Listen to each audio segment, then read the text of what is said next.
Hello, bio students. So today we're going to continue with lesson 3.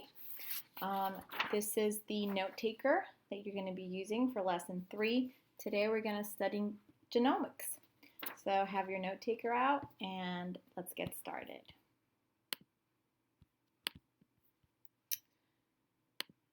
Okay. So let's pretend for a moment. What if today's task was to take 3.2 billion base pairs and order them in the correct human genome sequence? So here I'm only giving you a glimpse of, a couple hundred base pairs. But what if your job was to take 3.2 billion of these base pairs? So remember that a base pair is the individual A, C, A, T, T sequence. So could you take 3.2 billion base pairs and organize them in the correct sequence? Could you do that? And if you could, how long do you think it would take you? Think about that for a moment. So because of modern advances since 1990 in science and technology, we have been able to understand the structure of DNA and its function. And not only that, because of advances in DNA technology, we've been able to sequence human DNA. So in other words, we've been able to know the exact order of the bases of human DNA. So this slide that you see right here, the 3.2 billion base pairs that make up the human genome, scientists have been able to sequence them in the correct order. And that's what is known as the Human Genome Project that we will talk about in just a sec. So let's start defining genomics. Genomics is the branch of molecular biology concerned with the structure, function, evolution, and mapping of genomes. So there are 3 examples of modern technological advances in the field of genomics that you need to write down.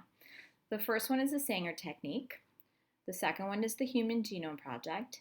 And the third is sequencing of chromosomes.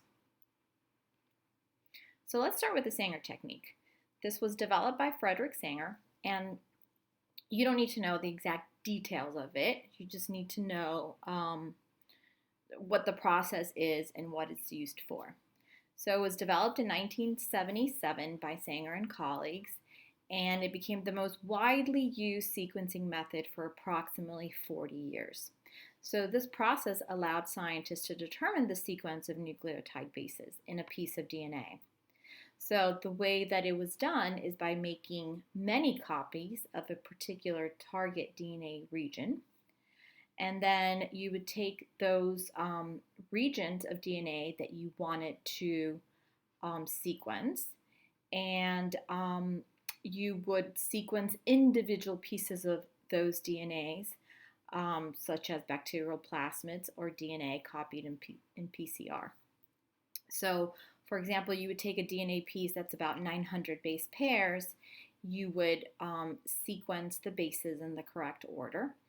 It's an expensive and inefficient method to use for larger scale projects, such as the sequencing of an entire genome, but it's a very precise process if you're going to sequence a DNA segment that's about 900 base pairs.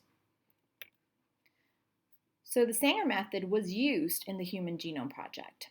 So in the Human Genome Project, Sanger sequencing was used to determine the sequences of many relatively small fragments of human DNA. So these fragments weren't necessarily 900 base pairs or less, but researchers were able to walk along each fragment using multiple rounds of Sanger sequencing. So the fragments were aligned based on overlapping portions to assemble the sequences of larger regions of DNA and eventually the entire chromosome and eventually the entire genome, the entire human genome. So what is a genome? So the human genome contains approximately 3 billion base pairs. So just imagine that for a second, right? 3 billion A, T's, G's, and C's, which reside in 23 pairs of chromosomes within the nucleus of all of our cells.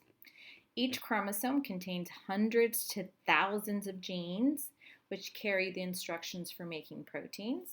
And each of the estimated 30,000 genes in the human genome make proteins.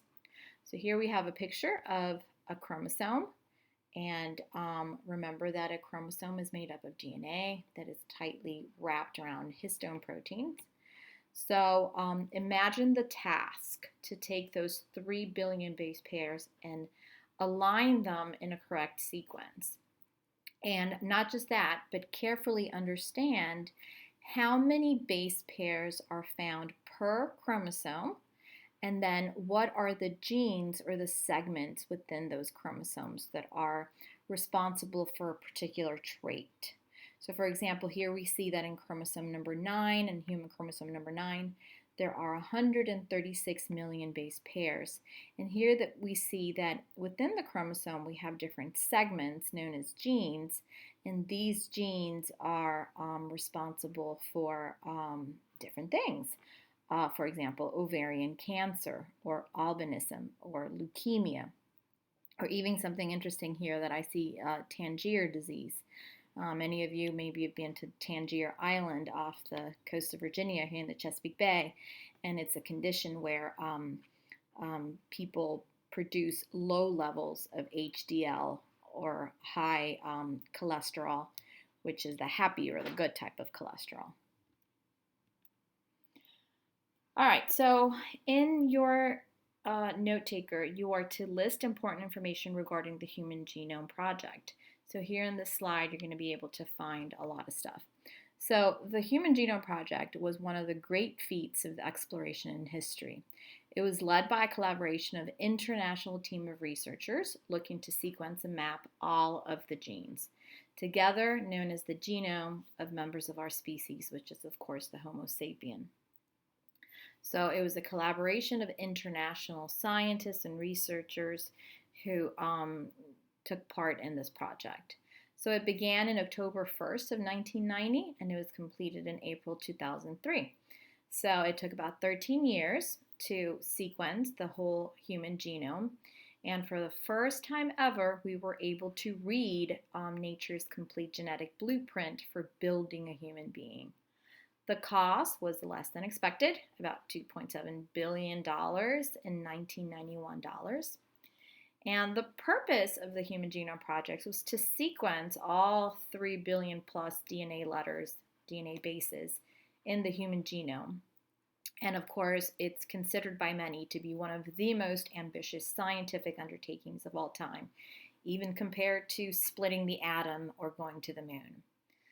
So the finished sequence produced by the Human Genome Project covers about 99% of the human genome's gene-containing regions, and it has been sequenced to an accuracy of 99.99%. And who owns it? Well, we all do. The Human Genome Project was made public immediately, and new information about the genome is posted almost every day in databases and or published in scientific journals.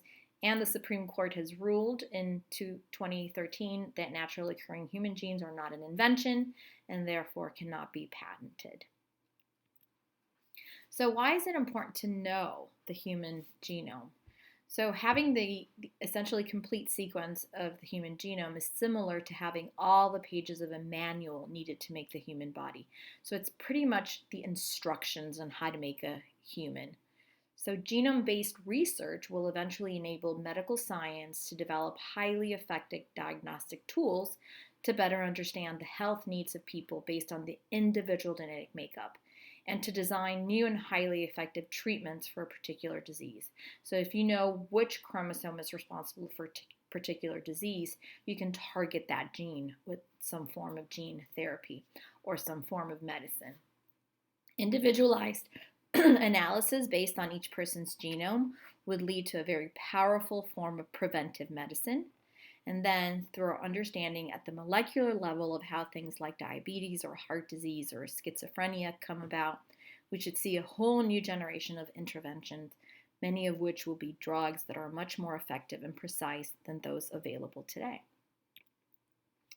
So here we see a few examples of the results of knowing the human genome. So we know that all 23 pairs of human chromosomes have been sequenced. Here we have an example of chromosome number 1, which happens to be the biggest chromosome that we have. It's made up of 246 million base pairs. And here we also see an example of chromosome number 22, which was the first chromosome sequence in 1999. And that's because it's the smallest chromosome. If you notice, it's made up of 49 million base pairs. So you can take a moment to look at chromosome 1 and chromosome 2 and look at the different genes found within the chromosome and look what these genes can code for. A lot of these diseases and conditions, of course, you might not be well acquainted with, so you can go to Google and type in some of these conditions like polycystic kidney disease. Here it's a little bit harder to see, but chromosome number 1, we find non-Hodgkin's lymphoma, which is a type of cancer. So I invite you to look further into some of these diseases found in these genes, like Stargardt disease of the eye. You can find out further what this can do to a human or how it can affect a human. All right, so this was a very short lesson, and that's it for today. Oh, no, we're not done. So I added this extra slide because I thought it would be very appropriate to what we're living, the news that we're hearing today about COVID-19 and the sequences of COVID-19. So we know the sequence of COVID-19 because scientists were able to sequence it in a matter of days. So just to show you a contrast, the human genome took 13 years to sequence. SARS coronavirus outbreak in 2003 took about 3 months to sequence. But now we see that COVID-19 was sequenced in a matter of days. And this is because of a new technique known as next generation sequencing. And this is that technique that is faster than the Sanger sequencing. It's not as accurate, but it's definitely faster.